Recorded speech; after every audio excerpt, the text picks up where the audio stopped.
Welcome into another episode of Tailgate Talk SEC. I am Will Thomas, and today I just want to talk about not even really something that's materially happening at SEC Media Days, but just a conversation piece, right? And that's the rumors that the SEC is interested, or at least they're not rumors, they're confirmed, right? That the SEC is at least talking about the idea of breaking away, right? And an idea of self-governance, playing by their own rules because of, frankly, the mess that college football is outside of them, right? With the transfer portal, the lawsuits, NIL disputes, all of it.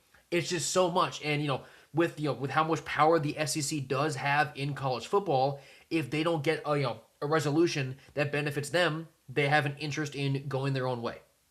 Now, let me just start off by saying I don't believe this is going to be the end result, right, of what feels like a really consequential 5 years in college football. I don't think we get to a point where the SEC breaks off and starts their own college football league.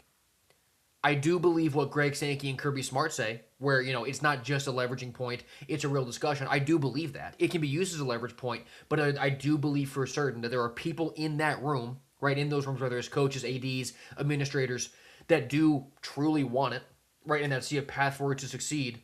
And the biggest pushback you get from, just anybody really, but mainly fans of other conferences, is that, they're telling the SEC, fine, just go. Right, because most every other fan in another conference is sick of the SEC. Right, they don't even want them around. So you just go ahead. The SEC will die off. This is not sustainable for one league to do it. There's a couple of reasons why that's not true. Right, first of all, LSU and Vanderbilt had more viewership than undefeated Indiana versus undefeated Oregon last year.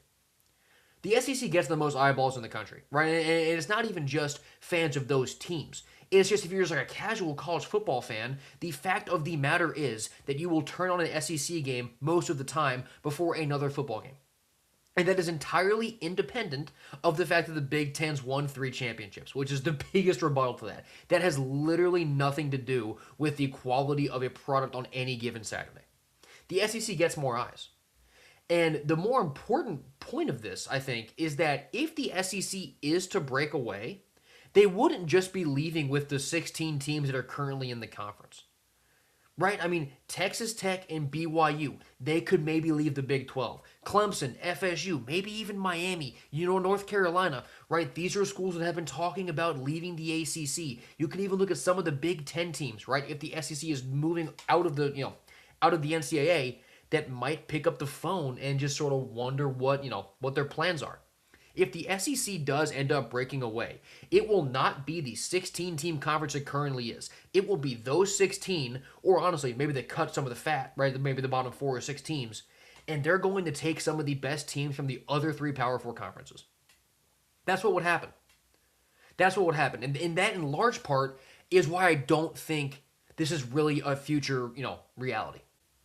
And if it is a future reality, it's not something like the next 2 or 3 years, next 3 or 4 years. This will be a long way down the line. I do believe that the SEC internally has planned out more than they let on publicly. Right, so they're definitely ahead in their process of, what would this look like, what would B look like.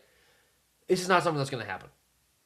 And a big reason why is because I think that the Protect College Sports Act, that will get passed. That will get passed. When it first got drafted, everybody was talking about how the SEC and the Big Ten, they won't agree to it, it won't get through. First of all, a lot of that in that deal, you needed a threshold of teams where the SEC and Big Ten didn't even have to agree. So for starters, that's why I'm not sure that would happen.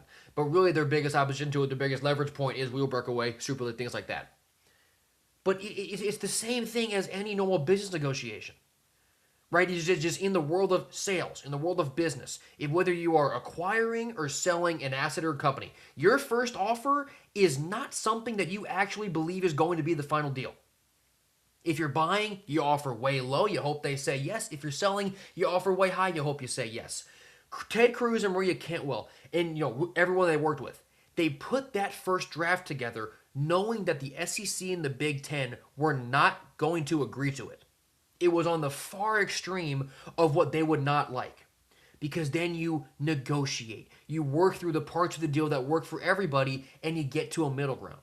So when the SEC and the Big Ten came out opposing the bill, people just wrote it off as, this is going to be, it's going to be the SCORE Act all over again. It's another bill that won't get passed. That was never true. It was step one, and we're not going to sign this as it is. Of course you're not. It's the first offer in a negotiation. The first offer literally never gets taken by anybody. So then those negotiations are going. There's optimism that the Senate floor is not that far away for this bill. I think that the Protect College Sports Act will get passed decently soon, and that's going to go a really long way in making sure that there isn't, a breakup of conferences, and the SEC doesn't leave. They don't take anybody else. There's not a two-conference Super League with the SEC and the Big Ten. I don't believe that's going to happen for all the reasons I've said in this video, but also mainly because I do believe that the Protect College Sports Act does get passed. All of this conversation also just another reminder that as a whole, right, the entire country, myself included, we just need talking season to be over. This has been one of the worst off seasons for college football discourse just because of how messy everything is with lawsuits. You get a bunch of strength of schedule debates that don't make any sense. You have all these debates about, people leaving conferences, realignment, separating. It's a disaster. Then you add like the Brendan Sorsby stuff. It's been a disaster of an offseason. And this is just kind of the next piece that we have to get through as a team, before we really get to college football. Because when the games start playing, a lot of this is going to go away. This year, the schedule stuff will still stick around, right? And when we get to the playoff bracket, in December, you'll get some talk about expansion again. But when we get to these games, a lot of this is going to go away. So for as bad as it feels right now in college football, there are definitely still a bunch of problems that will still be around during the football season. They're going to be so much less relevant because we get to look forward to who's got the noon kick on Saturday and who's winding us down with Fowler and Herbst on ABC at night.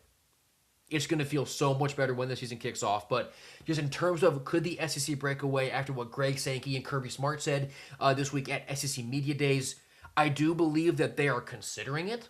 I don't believe it's going to end up happening because I think that cooler heads are going to prevail, and so is the Protect College Sports Act.